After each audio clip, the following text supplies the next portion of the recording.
Hello, everyone. Welcome to Conflict Voices. We go to source for insightful information about the Israeli-Palestinian conflict.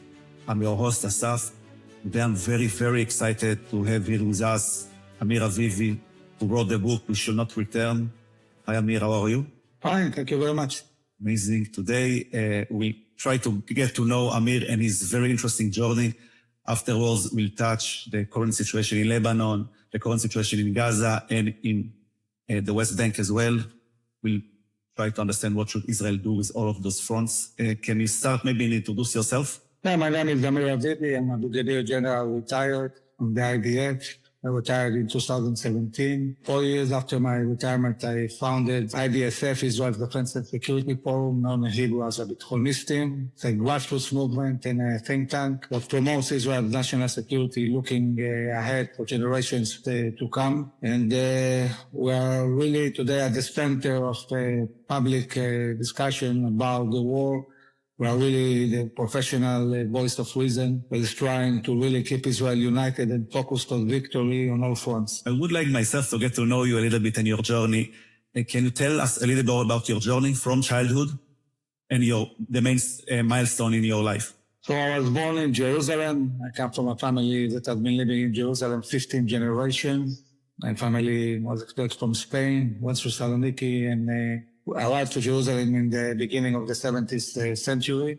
I was born in Jerusalem, but spent most of my young life outside of Israel. My father was a diplomat, 51 years. As a young child, I moved frequently from country to country. I lived in Italy, in Africa, in Ivory Coast, Chile, Argentina. Went back to Israel for my bar mitzvah, and at the age of 16, I found myself again traveling with my parents to Rome, and there I graduated from a British high school. I returned to Israel to join the army at the age of 18 in 87, straight to the first Intifada, and spent the next 30 years in the army, in the combat engineers. Long career, most of it in the battlefield, commanding soldiers. Among other positions which I did in the Corps of Combat Engineers, I was aide-de-camp of the Chief of General Staff of Moshe Bogi Ya'alon, commanded the Egyptian border, as a brigade commander, was deputy division commander of the Gaza Strip, commanded the School of Combat Engineers, and in my last position as a general, I was the chief auditor of the All Israeli Defense Establishment, really overseeing readiness for war, budgeting, big projects. I got to see really the big picture, talking about Israel's security apparatus. Amazing. What were your main challenges as a combat soldier, afterwards, as a commander, if I can ask? Well, I think that threats have developed dramatically. A very dynamic warfare started in Lebanon, dealing with Palestinian organizations, later on Hezbollah. The Palestinian arena seen huge developments, most of them due to really poor decisions on the Israeli side. I saw Oslo and what happened later on, the ability of the Palestinian Authority to take Gaza, a place that was really not in the focus of Israel at all, and take it from the Stone Age in 94 in Oslo all the way to rocket shooting in 2001. 2004, by the way, we completely lost control of the Gaza Strip, and this was before the disengagement. I saw Israel, if I can ask, although this process completely failed in Gaza, extending it to Judea and Samaria, and handing the Palestinian Authority also control of the Palestinian cities in Judea and Samaria. Of course, following that, they did the same as in Gaza. They built a huge terror infrastructure. And in 2000, the second Intifada erupted with more than 1,000 Israelis killed. All our decisions. And later on, when we launched Operation Defensive Shield, I was battalion commander fighting in this operation, and later on, months and months calling terror attacks in Judea and Samaria. And also there we had a very crucial moment where we actually defeated terror in Judea and Samaria, and instead of doing the same in Gaza, where we lost control, we decided to retreat, and we're paying the price for that until now. And everything that's happening now, 7th of October, everything is due to decision-making that was done in the last 30 years. We enabled our enemies to build terror armies, and now we're dealing with this, with the repercussions of this decision. Yeah. I would love to hear more about your insights and what led to those decisions later on. But if I can ask, Do you have any personal experience that you can share with us, as maybe as a combat soldier with a friend of yours in the battlefield, or afterwards with a hard decision that you needed to make? Or... So I mentioned two stories that really impacted me in my many years of service, and pretty much made me do what I do today. The first one was in April 2002, when Operation Defensive Shield started, and I got command of 800 soldiers in a very, very dynamic and complex reality. I found myself fighting with my soldiers 10 months, day and night, operating every night in Shechem, in Nablus, in the surroundings, Ramallah, really based on very accurate intelligence. We operated again and again, apprehending terrorists and trying to prevent huge terror attacks in the heart of Israel and in the Judea and Samaria. And after 10 months, the soldiers were really, really tired. And the command told us, you have 3 weeks to organize. We're going to 10 months more. This was very difficult for the soldiers. And I took my whole battalion, 800 soldiers, to speak with them. And while talking to them, I found myself asking them a very strange question to ask an Israeli soldier. How many of you have ever in your life been in Jerusalem? I found out that half of my battalion has never stepped foot in Jerusalem. And the ones who actually were in Jerusalem, half of them have never been in the Kotel. And I had 3 weeks. I understood that my soldiers are great guys, but have no idea what they're fighting for. When you don't know what you're fighting for, this makes fighting really hard. If I can add something quick, the Kotel is a religion, important site for the Jews in Jerusalem. Yeah. The Western wall of the temple, the most sacred place for Jewish people. Following that, I took a decision. Although I had 3 weeks, 1 week of vacation, 1 week of organizing the equipment, and only 1 week of training. Usually to train a battalion like mine, at least 4 months. And I took a decision. My battalion is not going to train. My battalion is going to Jerusalem. And I took the battalion a whole week to Jerusalem. We went to David City, connecting 3,000 years ago to the Bible and the stories and how Jerusalem was built. Of course, the Kotel, Temple Mount, the tunnels that are under the Kotel, the old city, the new city. We went to our parliament, the Knesset, and in the last day, 800 soldiers sat at the president's house to speak with the president of Israel. And when this battalion went back to the battlefield, it was a completely different battalion, full of spirit, strength, really showing capabilities that were beyond any other battalion at the time in the IDF. And this caught the attention of the chief of staff. Then after a few months, he called me to his office. He wanted really to understand how come the battalion is excelling in combat the way it is. And I told him, it's all about spirit. It's not all about will, all about the sense of rightness and understanding what you're fighting for.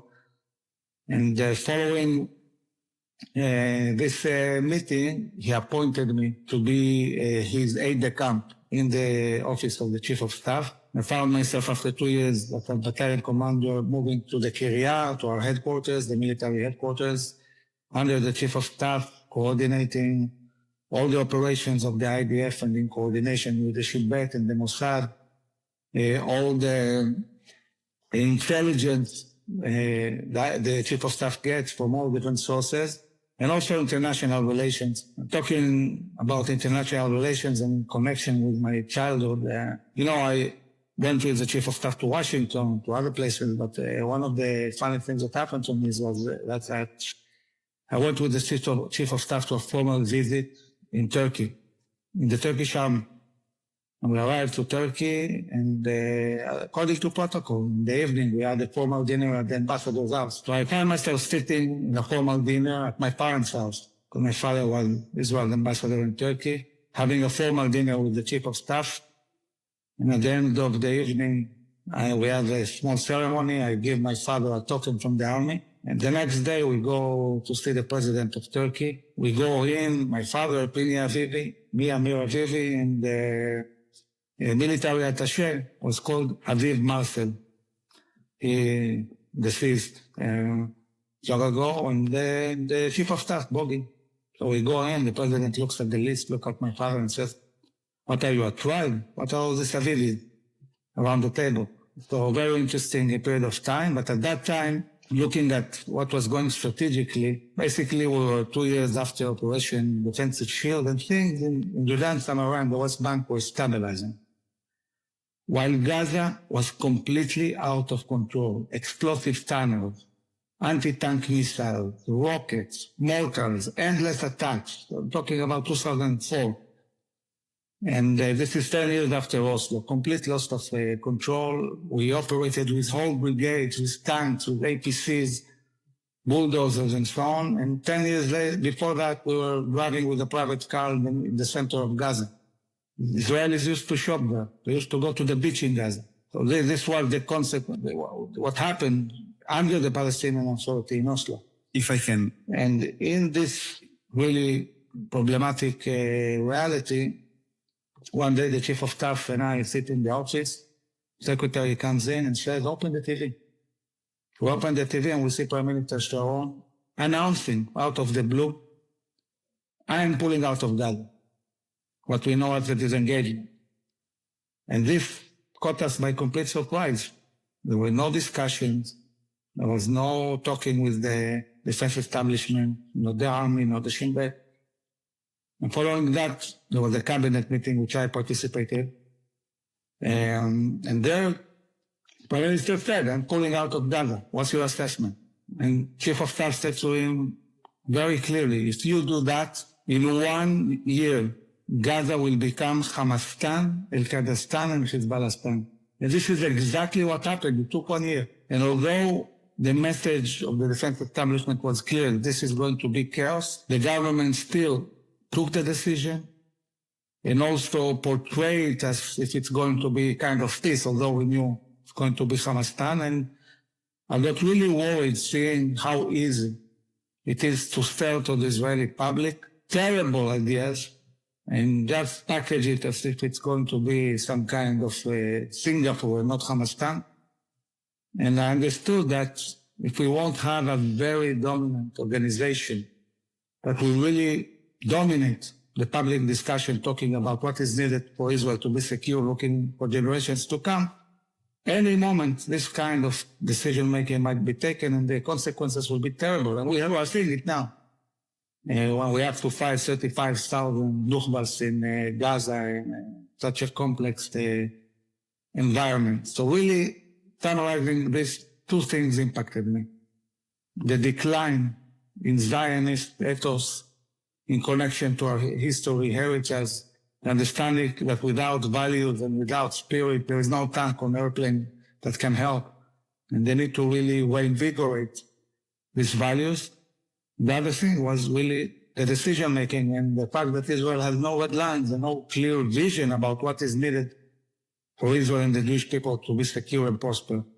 And this is what we're dealing in IDSF in Ep.10, really putting the vision and really an understanding what is needed for generations to come. I would love to put everything that we are speaking about in some perspective for our audience. Feel free to stop me and to add to what I'm saying. In general, until 2005, the Oslo Accords basically were accords between Israel and the PLO, right? Yasser Arafat, we decided to bring the Palestinians, to bring them some lands to manage, right? Israel started withdrawing from the West Bank, parts of the West Bank and Gaza as well. You discussed it a little bit. While the terror got increased and you were speaking afterwards, we started the second intifada, right?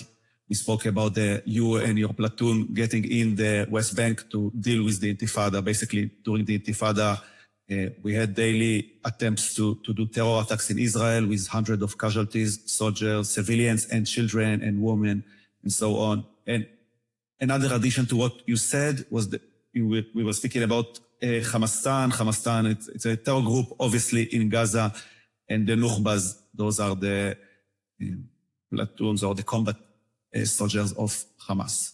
And thank you very much. It was very interesting, and thanks for sharing. You said, and you spoke a lot about the problems or the mistakes that Israel has done over the years that made us reach to this point. Can you elaborate about it? Maybe about Lebanon as well, because of everything that is going on over there, but obviously Gaza and all the rest. So in the last 30 years, the way Israel decided to deal with trying to push peace solutions, these concessions and retreats, and every place we see that became a terror army and the terror hub. And it just motivated even more our enemies to attack us and destroy us. And we have created a reality that is impossible, where you have in Judea and Samaria, in the West Bank, the Palestinian Authority devoted for the destruction of Israel, funding terror in billions, educating, inciting in the education system, and creating a nation of terrorists. The same in Gaza. Hamas took control in 2006 following the disengagement from Gaza. Hamas basically shelves children from the age of 3 in their form, and looking now, many years later, the whole Gazan society, almost all of it, is completely aligned with Hamas and with the idea of complete destruction of the state of Israel. Around 80%. In Lebanon, the same. We retreated from South Lebanon with no agreement. Nothing in return. And Hezbollah went in, and now the whole north is being destroyed, and 80,000 Israelis are displaced. All of this is our decision. Terrible decision. And what is amazing to see is that although each time, again and again, it didn't work, Israel continued pursuing the same kind of thinking and the same solution that simply didn't work from day one. I can say that in Oslo, it started in 1994. Already in 1996, it was obvious that it failed completely. And although it did fail in the initial agreement of Gaza and Jericho first, because we didn't want at the beginning to hand them everything, although it failed from the very beginning, we expanded the agreement, and again it failed. And thousands of Israelis were killed for nothing. It was for terrible decision-making. And this needs to stop. This needs to stop, because it's not even about visions of peace. It's about common sense. If you see something is not working, you have to reassess and understand that you have to do something different. And 30 years, you are not doing things differently. And I think it's a lot has to do with the lack of a clear vision in the long term of what are the solutions. And this is what my book deals with. It's going to be published in English before Rosh Hashanah, hopefully in August, September. Correct. In Hebrew, this month it has become a #1 bestseller in Israel.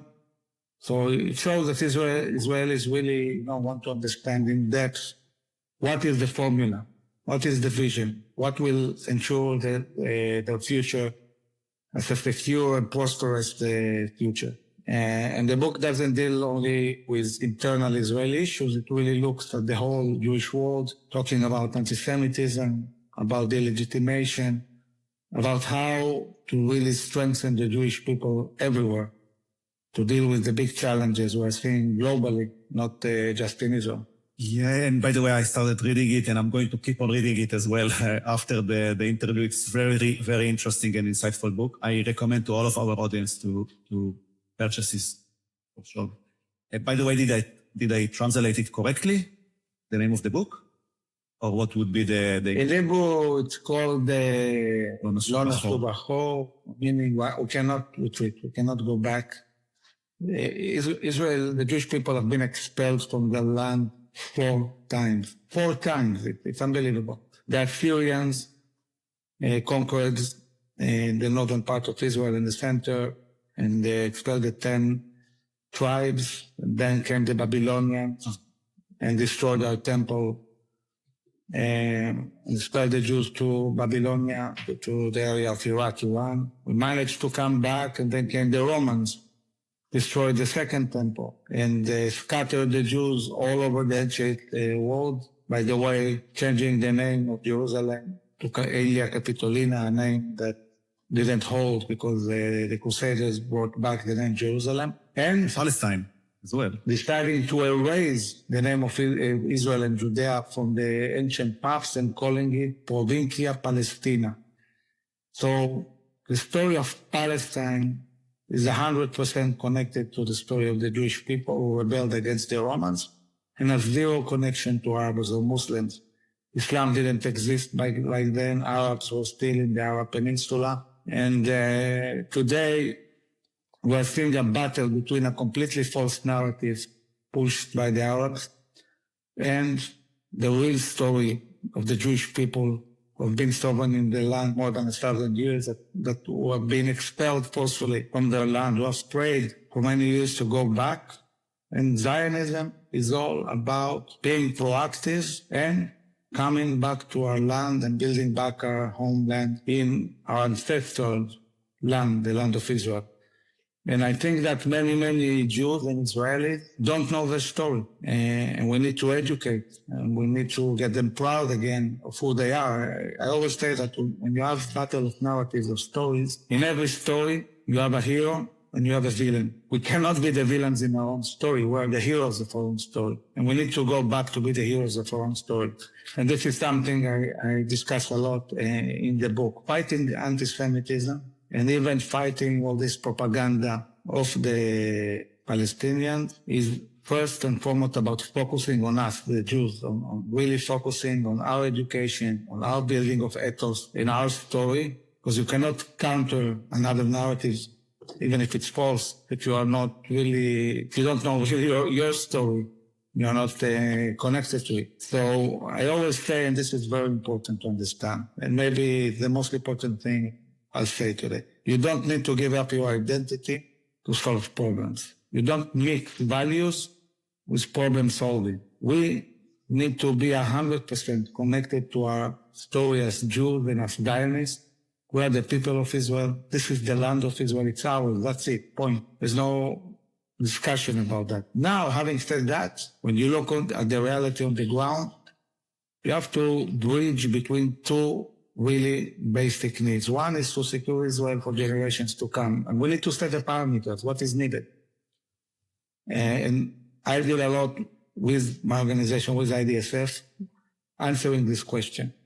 Defensible borders, the need to be on the mountain, the need to be able to defend ourselves by ourselves. So you need to set the parameters of how to secure the Jewish people. This is one thing. The other thing is, okay, there are many Arabs, and you don't want them to get Israeli citizenship in those that live in Judea and Samaria or Gaza. You need solution.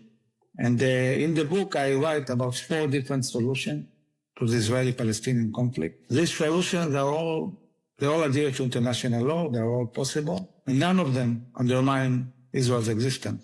So the idea that there are only 2 options, either completely retreat and basically create the terms for the destruction of Israel, or if you don't do that, annex 2 or 4 million Palestinians, and then it's the end of Zionism. These are not the options. These are both bad options and not relevant ones. We need other options. And this is what we develop. We talk about a solution. Do you think the Palestinians will stop believing in their narrative? What do you think will happen with the Palestinians? I think that we need to differ between our vision as Israelis and Jews, what is the right solution, and pushing this solution forward to the question whether they will want to fight us or not.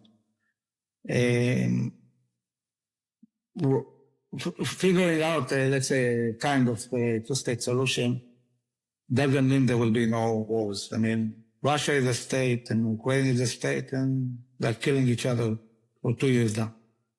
France and Britain have fought each other for hundreds of years.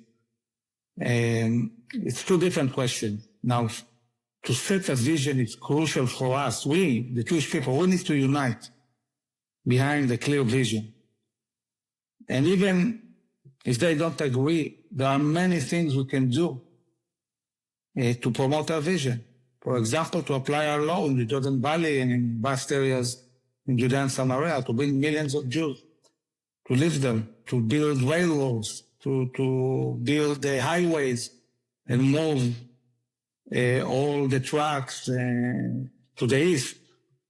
We need to build a future.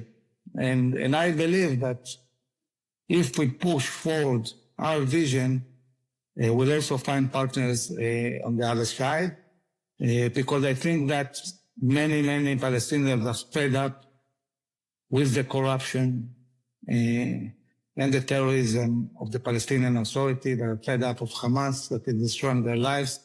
You have local clans that manage the cities that want a different future. They want back their control. They are the local leaders. And we need to start building a new future. And I think there are many Palestinians that would like to see this. And we need to get rid of this terrorist organizations that are not promoting peace, but promoting terror. We are doing business with the wrong organization and the wrong people. We need to do business with people who actually want prosperity and peace. Do you think that the local families want peace and support Israel? We saw what happened in Lebanon. I think that in Gaza, for example, Gaza is a big threat, but also a big opportunity. The government of Israel is saying, and the Israeli society is behind that, the day after Hamas in Gaza, there will be no Hamas, no Palestinian Islamic Jihad, and by the way, also not the Palestinian Authority. So if this is the statement of the government, and none of this organization, Israel will let them control Gaza, it leaves only one option. The one option is the local clans. And this is what Israel is pushing now, local leadership in the different cities. It's very similar to the Emirates. The United Emirates are 7 city-states. You have many city-states in the world, by the way, like San Marino, for example. We're speaking about Dr. Kedar plan, right? Yes, yes. For example, Emirates solution, a city-state. Yes, we interviewed. They're run by local family. The advantage of clans, they are not necessarily good guys, but clans, they want all the clan to be loyal to the head of the clan. And what endangers loyalty is religious extremism or nationalism. So clans suppress this. They suppress radicalism of any kind because they need the clan to be all loyal to the head of the clan. This is what we see in the United Emirates. This is also what we see today more and more in Saudi Arabia. They change the education plans. They try to suppress Muslim Brotherhood and ISIS and ideas like that. And this is the kind of culture we need, and it can be built only based on local clans. And these clans are more than ready to take control, but you cannot really deal with them as long as you have Hamas and Palestinian Islamic Jihad and the Palestinian Authority. We need to get rid of this organization. And we need to deal directly with the local clans. And any city that wants prosperity and wants good relations and wants commerce, Israel should grant them their freedom of controlling their own society and do business with them. So I think this is a process that we'll see probably in Gaza anyway. And this later on can be also expanded to Judea and Samaria, to the West Bank. Yes, I have too many questions about what you're saying. But I think that being in the West Bank, accordingly to you, I think that we're sticking, first of all, it's the land of the ancestors of the Jews. We have a lot of history in there, but it relates obviously to our security. I want to ask you if we need to choose one. If, for example, God is going down, I don't know, God is telling us that if we'll bring back the West Bank, we'll have peace. I'm just trying, would you accept this? Would you bring back the West Bank in this case? It is a hard question, but I'm trying to understand what is the reason. All of the land of Israel, from the sea to the river, or as they like to say, from the river to the sea, okay, is 45 miles. 45 miles, it's not even a city. The whole land. And out of this 45 miles, it's 9 miles of shore, 9 miles of Jordan Valley, All the rest of Israel is the mountains of Judea and Samaria. Basically, Israel is Judea and Samaria with a bit of shore. There is no existence in this land without being on the mountains, and without the Jordan Valley being the only natural defensible border for a land with a width of 45 miles. So we need massive presence of Jews, not only because this is our homeland, because all our history is there, all our religious sites are there. We need it also security-wise. And doesn't come as a surprise that the whole Jewish history is on the mountains, because you cannot exist in this land if you are not on the mountains. You need to find a solution that enables you to bring millions of Jews to live in this area, while when you talk about areas A and B that the Palestinians are controlling in the Palestinian society, those accords, to grant them the ability to manage themselves. And there are many formulas for that. City-states might be one example, some kind of like a San Marino state. San Marino is completely surrounded by Italy, and it's a state, a common state in the UN. So there are many examples around the world. And I think that all the leaders of Israel that really pushed the main ideas thought very similarly. Begin pushed the autonomy. Rabin in Oslo talked about the state minors. Netanyahu with Trump pushed the deal of the century, which is like a San Marino state. So they're all really talking about something similar, but we need to decide upon these issues and move forward and realize our dreams. We owe it to the next generation.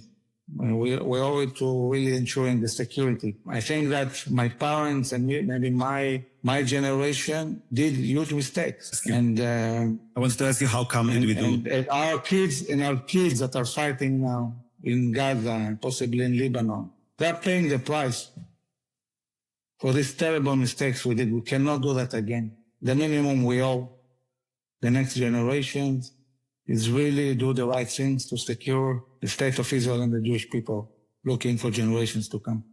Thanks again for being with us today. It's insightful. How do you explain, if you're saying that Begin and all of the other leaders of Israel agreed basically with what you are saying now, how do you explain the acts of withdrawing again and again from all of those territories?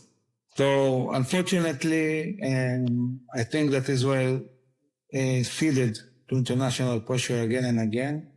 And I expect leaders to stand strong and take the right decisions to secure the society and be able to deal with international pressure. And I think that the fact that the idea is that we want Palestinians to manage themselves, if you start doing that with the PLO, with the vicious terror organization, and it doesn't work, and you see it doesn't work, and then you expand this deal, this is irresponsible. We should have understood back then that this is not working. We should have stopped it completely. And at the end of the day, it's the society that is paying the price for terrible leadership.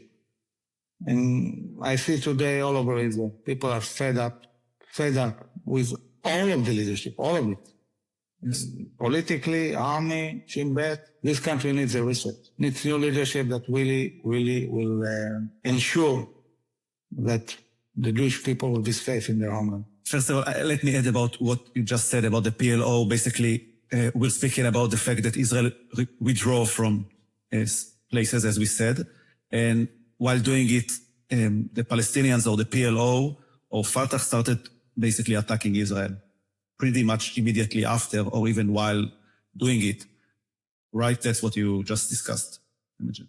We got terror for... I said at the beginning, the PLO took Gaza. I said it again and again. From 1994, from the Stone Age to rocket shooting in 7 years. And this is just for Israel not operating in the cities. We didn't give up the Egyptian border. We didn't take out our towns out of Gaza at that time.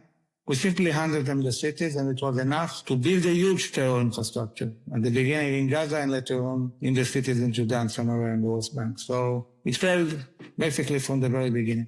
If I can ask you last question, we're dealing with the Arabs, and we're going obviously to keep on dealing with all of those questions in our podcast. We're speaking as well about the acceptance of the world and of the US, basically. And my question is, The U.S. agenda is not really related or evolved around Israel. The U.S. tried to prevent countries, for example, the French and the English, to go into Sinai in 56 or other countries to operate. How do you think that the U.S. will accept or react to what we're discussing now? To controlling the Arabs in this area? I believe that anything that the Jewish people will unite around will be able to do. We'll always have the right president to move forward a vision. So it might not be a specific one, maybe the next one, but we need to be focused. We need to know what we want. We're looking ahead for generations. There will always be a moment when we'll be able to push our agendas, but it cannot happen if we're not united. We need to be united around a clear vision. Once we know what we want, this, I'm sure, will enable us to push our vision forward. It's all about a matter of will and vision. Those are very strong words. And thank you again for being with us. And obviously, we're going to keep on discussing all of those topics. And it was a very interesting conversation. Thank you again. Thank you very much. Thank you. For our audience as well, feel free to comment or to share any thoughts or suggestions to this episode. Thank you again and have a pleasant day.